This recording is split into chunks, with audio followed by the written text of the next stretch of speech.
नमस्कार मित्रों, क्या आपको पता है कि आपके शरीर के अंदर ऐसी शक्तियां छुपी हुई हैं जो आपको इस दुनिया का सबसे शक्तिशाली इंसान बना सकती हैं? जी हाँ, मैं बात कर रहा हूं हमारे शरीर के 7 चक्रों की। आज मैं आपको एक ऐसा रहस्य बताने वाला हूं जिसे जानने के बाद आप महसूस करेंगे कि आपने अब तक अपनी असली क्षमता का 1% भी इस्तेमाल नहीं किया है। यदि आप सिर्फ एक चक्र को भी जगा लेते हैं तो आप उन 65% लोगों से आगे निकल जाएंगे जो एक साधारण जीवन जी रहे हैं। 3 चक्र जगाने पर आप उन 95% लोगों को पीछे छोड़ देंगे जो आध्यात्मिक मार्ग पर चलने की कोशिश कर रहे हैं। 5 चक्र खुल जाने पर आप उन 99% लोगों में शामिल हो जाएंगे जिन्होंने अपना पूरा जीवन इसी खोज में लगा दिया है। लेकिन यदि आप 7 चक्रों को जागृत कर लेते हैं तो आप उस 1% में शामिल हो जाएंगे जो इस संसार में कुछ भी हासिल कर सकता है। आज के भारत की जनसंख्या के हिसाब से यह 1,40,00,000 लोग होते हैं, लेकिन सच्चाई यह है कि इनमें से भी बहुत कम लोग होंगे जिन्होंने वाकई में 7 चक्र जगाए होंगे। क्या वाकई में इतना मुश्किल है 7 चक्रों को जगाना?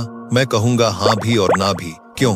यह मैं आपको इस वीडियो के अंत में बताऊंगा। दोस्तों, सबसे पहले समझते हैं कि ये चक्र होते क्या हैं। चक्र का मतलब है वृत्ताकार या गोल घूमना। हमारे शरीर में ऊर्जा एक स्थान से दूसरे स्थान पर वृत्त के रूप में घूमती रहती है, इसीलिए इसे चक्र कहते हैं। आपके शरीर में हजारों ऊर्जा के भंवर चक्कर काट रहे हैं, बिल्कुल किसी आकाश गंगा की तरह। इनमें से 114 चक्र मुख्य माने गए हैं, लेकिन इन 114 में से भी केवल 7 चक्रों की सबसे ज्यादा चर्चा होती है। विज्ञान ने भी इन चक्रों के अस्तित्व को स्वीकार किया है। भारतीय आयुर्वेद के अनुसार ये चक्र हमारे शरीर में सोई हुई अवस्था में मौजूद रहते हैं। हालांकि ये ऊर्जा के केंद्र हैं, इन्हें एनर्जी सिस्टम भी कहा जाता है। शरीर के चक्रों के बारे में तो बहुत कुछ कहा जा सकता है, लेकिन अगर मैं सब कुछ विस्तार से बताऊंगा तो वीडियो बहुत लंबी हो जाएगी। इसीलिए मैं संक्षेप में लेकिन बहुत प्रभावी तरीके से आपको बताऊंगा। आपसे निवेदन है कि अगर आपके अंदर थोड़ी सी भी जिज्ञासा है तो इस वीडियो को बिना आगे बढ़ाए पूरा देखिए, क्योंकि आज मैं आपके सामने शरीर के 7 चक्रों के रहस्य खोलने वाला हूँ। इस वीडियो को देखने के बाद अगर आप चाहें तो हर एक चक्र को जगा सकते हैं। तो चलिए शुरू करते हैं हमारी यह अद्भुत यात्रा। हमारे शरीर का सबसे पहला और आधारभूत चक्र है मूलाधार चक्र।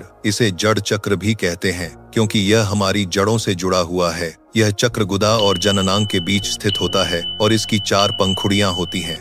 99.9% लोगों की चेतना इसी चक्र पर अटकी रहती है और वे इसी स्थिति में अपना पूरा जीवन बिता देते हैं। जिन लोगों के जीवन में केवल खाना पीना, सोना और भोग विलास की प्रधानता रहती है, उनकी सारी ऊर्जा इसी चक्र के आसपास एकत्रित रहती है। मूलाधार चक्र का बीज मंत्र है ल। इस चक्र को जगाने के लिए आपको इस स्थान पर अपना ध्यान केंद्रित करना होगा। सबसे पहले आप पद्मासन या सुखासन में बैठिए। अपनी रीढ़ की हड्डी को सीधा रखिए। आंखें बंद करके अपना पूरा ध्यान मूलाधार चक्र के स्थान पर ले जाइए। वहां एक लाल रंग की चमकती हुई रोशनी की कल्पना कीजिए। यम और नियम का पालन करते हुए साक्षी भाव में रहना इस चक्र को जगाने का दूसरा महत्वपूर्ण नियम है। ताड़ासन, वीरभद्रासन, वृक्षासन, मालासन जैसे आसन इस चक्र को जगाने में सहायक होते हैं। कपालभाति और भस्त्रिका प्राणायाम इस चक्र की ऊर्जा बढ़ाते हैं। इस चक्र के जगने से आपके अंदर वीरता, निडरता और आनंद का भाव जागृत होता है। आपकी शारीरिक इच्छाएं नियंत्रित हो जाती हैं और आप ब्रह्मचर्य का पालन करने में सक्षम हो जाते हैं। याद रखिए, मूलाधार चक्र का जागरण धीरे धीरे होता है और इसके लिए धैर्य और निरंतर अभ्यास की जरूरत होती है। हमारा दूसरा चक्र है स्वादिष्ठान चक्र। स्वादिष्ठान का मतलब है स्व यानी खुद का और अधिष्ठान यानी स्थान। यह चक्र आत्मा के व्यक्तिगत निवास स्थान को दर्शाता है। यह चक्र जननांगों के मूल से 4 अंगुल ऊपर और नाभि के नीचे स्थित होता है। इसकी 6 पंखुड़ियां होती हैं और इसका रंग नारंगी है। जिन लोगों की ऊर्जा इस चक्र पर केंद्रित होती है, उनके जीवन में मनोरंजन, घूमना फिरना, मौज मस्ती की प्रधानता रहती है। ऐसे लोग इन्हीं कामों में अपना पूरा जीवन बिता देते हैं और अंत में हाथ खाली रह जाते हैं। स्वादिष्ठान चक्र का बीज मंत्र है वम। आध्यात्मिक जीवन में ऊपर उठने के लिए जब भी आप ध्यान, प्राणायाम या कोई आसन करते हैं तो अपनी रीढ़ की हड्डी को सीधा रखना बहुत जरूरी है। आंखें बंद करके स्वादिष्ठान चक्र पर ध्यान दीजिए, जो नाभि के ठीक 2 इंच नीचे जननांगों के पास स्थित है। वहां एक चमकते हुए नारंगी रंग के प्रकाश की कल्पना कीजिए। ध्यान के दौरान वम मंत्र का उच्चारण करिए। कम से कम 25 मिनट तक रोजाना इस ध्यान को करिए। बद्ध कोणासन, उत्तानासन, पश्चिमोत्तानासन जैसे आसन फायदेमंद हैं। अनुलोम विलोम और भ्रामरी प्राणायाम इस चक्र को जगाने में सहायक होते हैं। अगर आपके जीवन में फिल्में देखने या मनोरंजन की आदत है तो आपको थोड़ी कठिनाई हो सकती है, क्योंकि फिल्में और नाटक सच्चे नहीं होते, लेकिन इनसे जुड़कर हमारी चेतना बेहोशी की स्थिति में चली जाती है। इस चक्र के जगने से क्रूरता, घमंड, आलस्य, लापरवाही जैसे दुर्गुण समाप्त हो जाते हैं। सिद्धियां प्राप्त करने के लिए जरूरी है कि आपके जीवन से ये सभी दुर्गुण खत्म हो जाएं। तीसरा चक्र है मणिपुर चक्र, जिसे नाभि चक्र भी कहते हैं। यह चक्र नाभि के पीछे स्थित होता है। मणिपुर का मतलब है रत्नों का शहर या मणियों की चमक, जो दर्शाता है कि यह चक्र हमारे अंदर छुपी हुई शक्तियों का प्रतिनिधित्व करता है। इसका तत्व अग्नि है, जो प्रकाश, गर्मी और बदलाव का प्रतीक है। यह 10 कमल की पंखुड़ियों से युक्त है। जिस व्यक्ति की चेतना या ऊर्जा यहाँ एकत्रित होती है, उसे काम करने का जुनून होता है। ऐसे लोगों को कर्मयोगी कहते हैं। मणिपुर चक्र का बीज मंत्र है रन। मणिपुर चक्र पर ध्यान केंद्रित करके इसकी ऊर्जा को जगाया जा सकता है। ध्यान के दौरान नाभि के क्षेत्र पर ध्यान केंद्रित करिए और वहां गर्मी या ऊर्जा का अनुभव करने की कोशिश करिए। ध्यान के दौरान रन मंत्र का उच्चारण करिए, जो इस चक्र का बीज मंत्र है। उत्थित त्रिकोणासन, धनुरासन जैसे आसन उपयोगी हैं। उज्जाई प्राणायाम और कपालभाति प्राणायाम का रोजाना अभ्यास करना चाहिए। इस चक्र के सक्रिय होने से तृष्णा, ईर्ष्या, चुगली, शर्म, डर, नफरत, मोह आदि बुराइयां दूर हो जाती हैं। यह चक्र मूल रूप से आत्मशक्ति प्रदान करता है। आत्मशक्ति पाने के लिए आत्मवान होना जरूरी है। आत्मवान होने के लिए यह अनुभव करना जरूरी है कि आप शरीर नहीं बल्कि आत्मा हैं। आत्मशक्ति, आत्मबल और आत्मसम्मान के साथ जीवन का कोई भी लक्ष्य मुश्किल नहीं रह जाता। चौथा चक्र है अनाहत चक्र। यह हृदय के क्षेत्र में यानी छाती के बीच में स्थित होता है। इसे हृदय चक्र भी कहते हैं, क्योंकि यह प्रेम, दया और आत्म साक्षात्कार का केंद्र माना जाता है। इसका प्रतीक 12 पंखुड़ियों वाला हरा कमल है। हर पंखुड़ी मानवीय भावनाओं का प्रतीक होती है। इसके भीतर 2 त्रिकोण होते हैं, एक ऊपर की ओर और एक नीचे की ओर, जो पृथ्वी और आकाश के मिलन का प्रतीक है। अनाहत चक्र का बीज मंत्र है यम। हृदय पर संयम और ध्यान लगाने से यह चक्र जगना शुरू होता है। खासकर रात को सोने से पहले इस चक्र पर ध्यान लगाने से यह अभ्यास से जगने लगता है। भुजंगासन, उष्ट्रासन, धनुरासन, गोमुखासन जैसे आसन फायदेमंद हैं। उज्जाई प्राणायाम, अनुलोम विलोम प्राणायाम, भस्त्रिका प्राणायाम का रोजाना अभ्यास करने से अनाहत चक्र जगाने में सहायता मिलती है। इस चक्र के सक्रिय होने पर छल कपट, हिंसा, कुतर्क, चिंता, मोह, दंभ, मूर्खता और अहंकार समाप्त हो जाते हैं। इस चक्र के जगने से व्यक्ति के भीतर प्रेम और संवेदना का जागरण होता है। इसके जगने पर व्यक्ति के अंदर ज्ञान अपने आप प्रकट होने लगता है। व्यक्ति अत्यंत आत्मविश्वासी, सुरक्षित, चारित्रिक रूप से जिम्मेदार एवं भावनात्मक रूप से संतुलित व्यक्तित्व वाला बन जाता है। ऐसा व्यक्ति बिना किसी स्वार्थ के मानवता प्रेमी और सबका प्रिय बन जाता है। पांचवा चक्र है विशुद्ध चक्र। यह शरीर में गर्दन के आधार पर स्थित होता है, इसीलिए इसे कंठ चक्र भी कहते हैं। विशुद्ध चक्र का तत्व आकाश है, जो व्यापकता, शुद्धता और स्वतंत्रता का प्रतीक है। इसका रंग नीला है, जो शांति, सच्चाई और स्वच्छता का प्रतीक माना जाता है। विशुद्ध चक्र को 16 पंखुड़ियों वाला कमल कहा जाता है। विशुद्ध चक्र का बीज मंत्र है हंग। बीज मंत्रों का जाप करने से चक्र की ऊर्जा को जगाया जा सकता है। जब कोई इस मंत्र का निरंतर जाप करता है तो चक्र की ध्वनि कंपन पैदा करती है, जो जागृति की प्रक्रिया को तेज करती है। ध्यान करते समय गले के क्षेत्र में आकाश तत्व पर ध्यान केंद्रित करिए। इस दौरान नीले प्रकाश की कल्पना करिए, जो गले के केंद्र में स्थित है और पूरे शरीर में शांति और संतुलन फैला रहा है। सर्वांगासन, मत्स्यासन, सिंहासन, अर्ध मत्स्येंद्रासन जैसे आसन उपयोगी हैं। उज्जाई प्राणायाम और भ्रामरी प्राणायाम का रोजाना अभ्यास करने से विशुद्ध चक्र जगाने में सहायता मिलती है। विशुद्ध चक्र जगने पर आपको 16 कलाओं और 16 सिद्धियों का ज्ञान हो जाता है। विशुद्ध चक्र जगने से मनुष्य अपनी भूख और प्यास को रोक सकता है और मौसम के प्रभाव को भी नियंत्रित कर सकता है। छठा चक्र है आज्ञा चक्र। यह हमारे माथे के बीच दोनों भौहों के बीच स्थित होता है।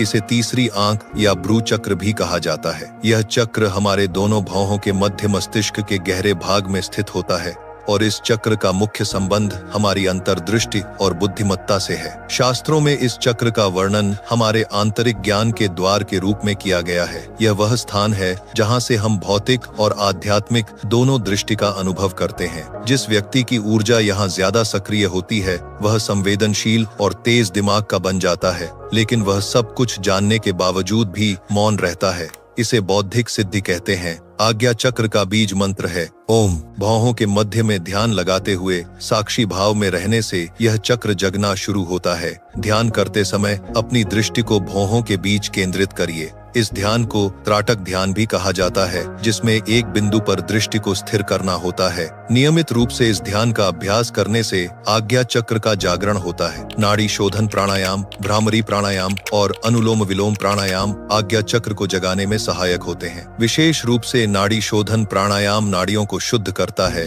जिससे आज्ञा चक्र की ऊर्जा का प्रवाह होता है। सहायक आसन, बालासन, शीर्षासन, पश्चिमोत्तानासन जैसे आसन उपयोगी हैं। यहाँ अपार शक्तियाँ और सिद्धियाँ निवास करती हैं। इस आज्ञा चक्र को जगाने से आपको बहुत सारी शक्तियों का अनुभव होगा। आज्ञा चक्र जगने से व्यक्ति सिद्ध पुरुष हो जाता है, उसको वाक्त सिद्धि प्राप्त हो जाती है, वह जो बोलेगा वह सत्य होगा। ये सारी शक्तियाँ उस व्यक्ति की नहीं है, उसने जो तप किया है उसका यह प्रभाव है। अंतिम यानी 7वां चक्र है सहस्रार चक्र। सहस्रार की स्थिति मस्तिष्क के मध्य भाग में है, जहाँ बच्चों में तालु होता है। यदि कोई व्यक्ति यम नियम, आसन, प्राणायाम का पालन करते हुए यहाँ तक पहुँच गया है तो वह आनंदमय शरीर में स्थित हो गया है। ऐसे व्यक्ति को संसार, संन्यास और सिद्धियों से कोई मतलब नहीं रहता। सहस्रार चक्र का बीज मंत्र ओम है। यहाँ समझने वाली बात यह है कि आज्ञा चक्र और सहस्रार चक्र दोनों का बीज मंत्र ओम है, लेकिन इनके प्रभाव अलग अलग हैं। जहाँ आज्ञा चक्र अंतर्ज्ञान और मानसिक स्पष्टता के लिए है,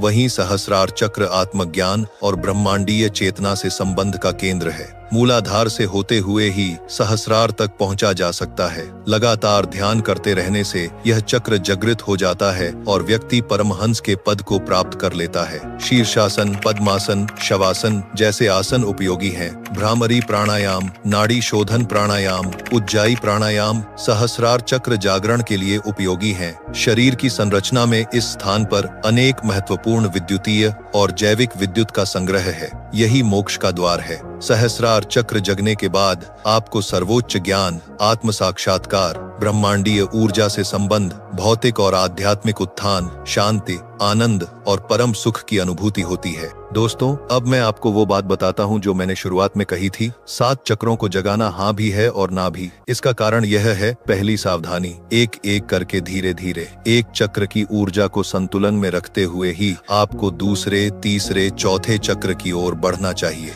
जल्दबाजी में कभी भी चक्रों को जगाने की कोशिश न करें। दूसरी सावधानी, आपको अपना भोजन सात्विक करना होगा। खट्टा, मीठा, तीखा, मांसाहार, मसालेदार भोजन तथा शराब, तंबाकू आदि का त्याग आवश्यक है। खट्टा, मीठा, तीखा भोजन छोड़ना यह एक प्रकार का तप है। यह तप आपके शरीर के चक्रों को खोलने में सहायक होगा। तीसरी सावधानी, आपको ब्रह्मचर्य का पालन करना होगा। अत्यधिक क्रोध, लोभ, अहंकार को दूर रखना होगा। यह सब आपको शुरुआत में ही करना होगा। जब चक्र जगेंगे तो बाद में यह सब अपने आप होने लगेगा। चौथी और सबसे महत्वपूर्ण सावधानी, यह सारी प्रक्रिया आपको एक अनुभवी गुरु के मार्गदर्शन में करनी चाहिए। चक्रों को जगाने का कार्य बिना अनुभवी गुरु के मार्गदर्शन के नहीं करना चाहिए। गुरु का होना इसलिए महत्वपूर्ण है क्योंकि इसी प्रकार से कुंडलिनी शक्ति को भी जगाया जाता है। इसमें किसी भी गलती से मानसिक और शारीरिक समस्याएं उत्पन्न हो सकती हैं। सहस्रार चक्र जागरण की चुनौतियां। सहस्रार चक्र जागरण के दौरान मिलने वाली चुनौतियां, शरीर और मन की शुद्धता का महत्व। सहस्रार चक्र जागरण करने से पहले बाकी चक्रों का संतुलन में होना आवश्यक है। दोस्तों, यह था हमारे शरीर के 7 चक्रों का रहस्य। मानव शरीर अनंत रहस्यों से भरा हुआ है, जिसका हमारे वेदों में वर्णन मिलता है। आप इस दुनिया की हर चीज को हासिल कर सकते हैं। आपके इसी शरीर में इतनी शक्तियां हैं जितनी देवी देवताओं में हैं, मगर उन्हें जगाना पड़ेगा। वह सारी शक्ति अभी सुप्त अवस्था में आपके शरीर में मौजूद है। आज हमने उन्हीं शक्तियों को जगाने का ज्ञान दिया है। अब यह आपके ऊपर है कि आप इस ज्ञान का कितना हिस्सा अपने आचरण में ला सकते हैं। याद रखिए, मानवीय संकल्प शक्ति की क्षमता असीम है। उसको जगाना और सदुद्देश्य के लिए प्रयोग करना संभव हो जाए तो कुछ भी बन जाना और कुछ भी कर जाना संभव हो सकता है। अगर आपको हर एक चक्र के ऊपर विस्तृत जानकारी चाहिए तो कमेंट में चक्र लिखिए। तो दोस्तों, मिलते हैं अगली वीडियो में किसी और बेहतरीन विषय के साथ। तब तक के लिए धन्यवाद।